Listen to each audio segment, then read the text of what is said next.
Thanks for joining the channel.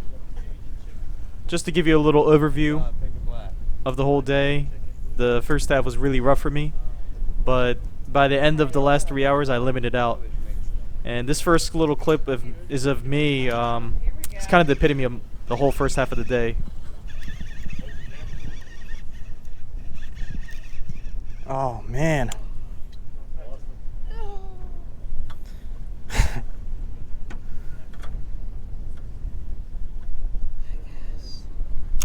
Story of my life. The other day, one of our other mates, he's been coming out fun fishing on his days off. And it was so frustrating. He was dropping fish after fish. He couldn't figure it out. And he's like, what is going on? And he's like, I don't know, maybe I'm reeling too fast and just, you know. Yeah. And he slowed it down. He was slaying them the other day. And made it, you know, he's like, I guess that's what it was. I don't know. This guy was on there the whole time. I was just letting him try to eat it the whole way up, but Aaron, the other day he slowed it down and he ended up killing like. So I took her tip and really try to make it applicable for the rest of the day. I figured the mates really know what they're doing every day. This one stayed, that one I'm and not what they're sure. talking about. I don't have so a clear line of sight. as you can tell, I'm actually jigging it kind of intensely for the most part. We're drifting at 8 to 10 miles an hour. At slack tide, we were around 3 miles an hour, and I was using a 4-ounce fluke ball at the slack tide and a 6-ounce fluke ball during the drift. And I really like the fluke balls because they give an extra action compared to a bucktail, which is kind of a little dead stick at the bottom there, and you need to really be able to jig it a little bit harder to get more action on it, versus a fluke ball, it's loosely on there, so even the slightest tap is going to bring a lot of action. And there was some topwater action, and people were saying it's either mahi or cobia or one or the other. Most are speculating that it was mahi, but as you can see, I'm having some bites here, and I'm prematurely just yanking on it.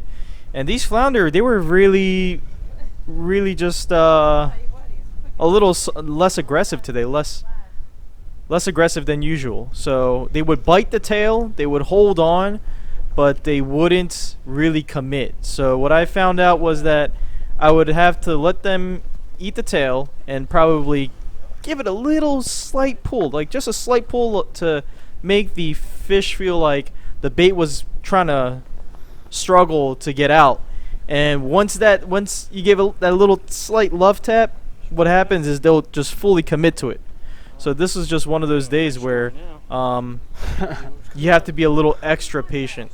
Now the Amish guys next to me, the whole boat was having a rough day. We caught 13 keepers, and of that, 4 were caught by me, 4 were caught by the Amish guy, the one Amish guy, and 1 was caught by the other Amish guy. There was 2 Amish guys on there, John and Dave, John and Dan actually, if I remember their name correctly. And John started catching them on the red salmon, and this is during a real slow time. No one's pulling up anything. So he pulled up 1, and that was his second fish. And then he pulls up a 3rd, which is a keeper. And at that point, I thought, okay, this color is not a fluke. I gotta switch to the red salmon. So here I am, getting the red salmon out, and I put it both on the teaser and the fluke ball.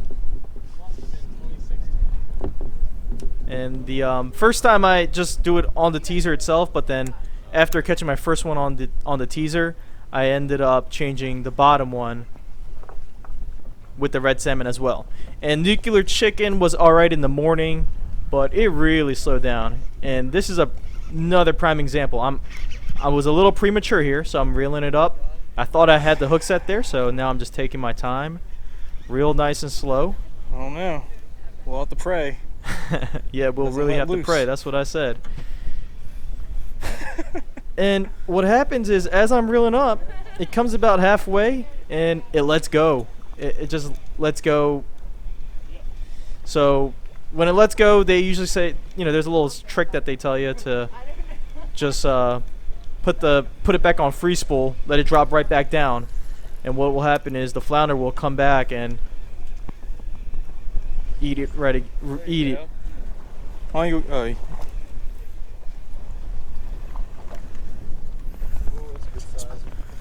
That's exactly what happened here. that will do.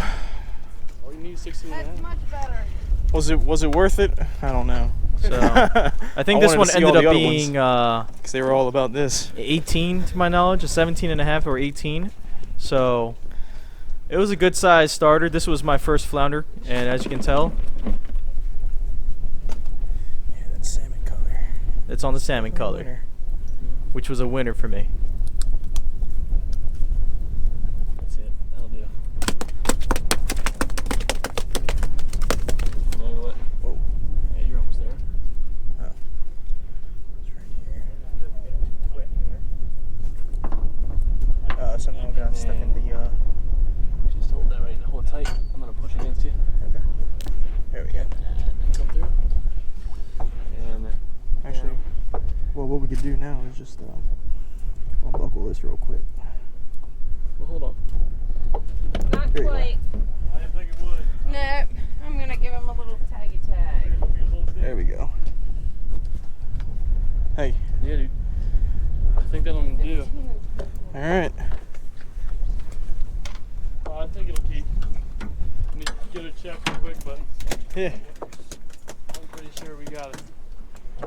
Got a money fish. Yeah, yeah. 18 and a quarter. Thank you. Where'd you go? Oh, right. I'll put it in there.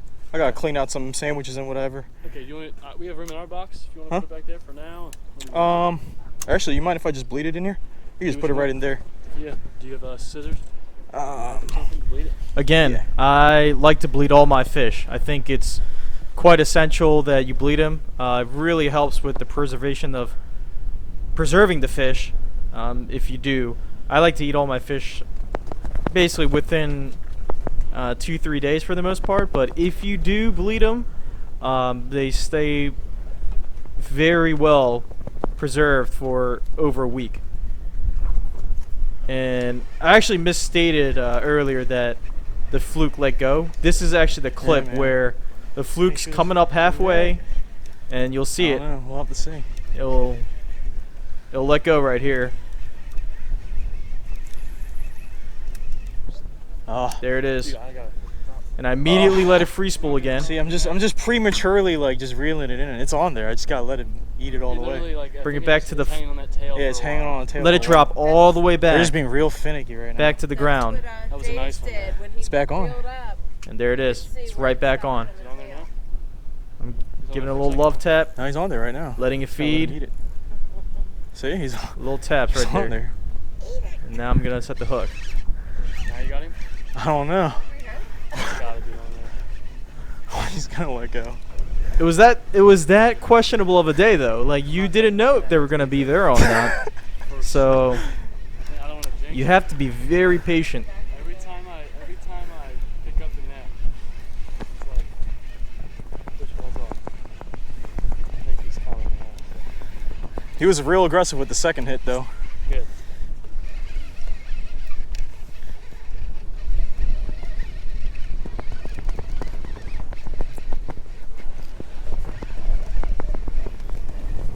Nice. That one's due too.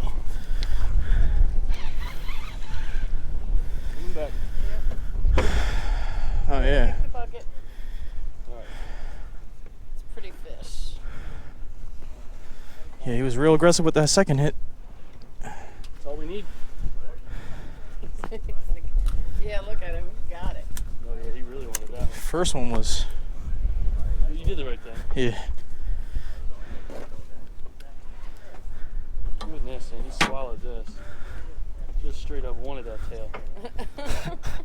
No doubt about this one. Bleed him again. Yes, please. Oh, you get bigger scissors. Yeah.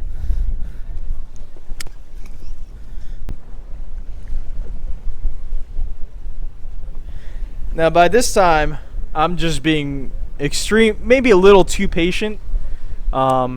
But this patience really pays off on this one. This really helped me limit out, and the fish was on there. They're biting right now, but I'm just giving them little taps just to kind of irritate them, like the bait is trying to leave its mouth.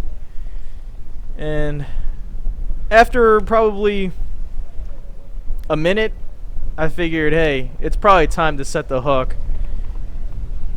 And here I am. I just keep giving it little love taps, letting it go. And lo and behold, I actually lose a lot of the clip because my GoPro ran out of memory, because I only have I think it's like a 16 gig or whatever. So it only is able to keep 2 hours worth of footage. And my initial impression was I thought this was going to be close to a 10-pounder. Fishing in Nantucket and having caught, 8-9 pounders,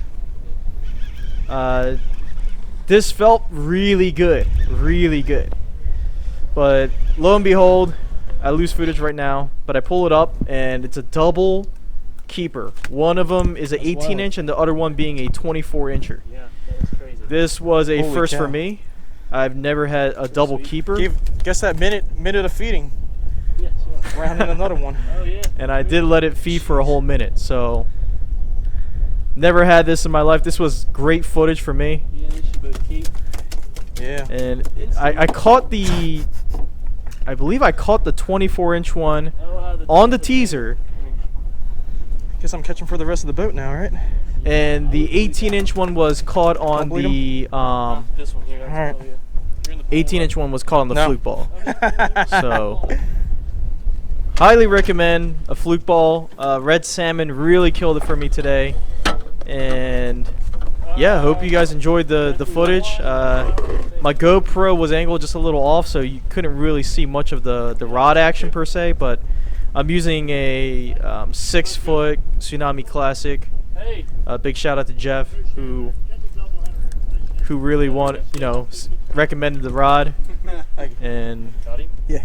I'm using a Daiwa Tatula, which ended up holding real well at approximately 100 feet of water. So thanks for watching, guys. So much for next year. Well, that's the first time I've seen that. So. It's the first for me. Just here. Oh, no, I'm good. I'll just take some pliers and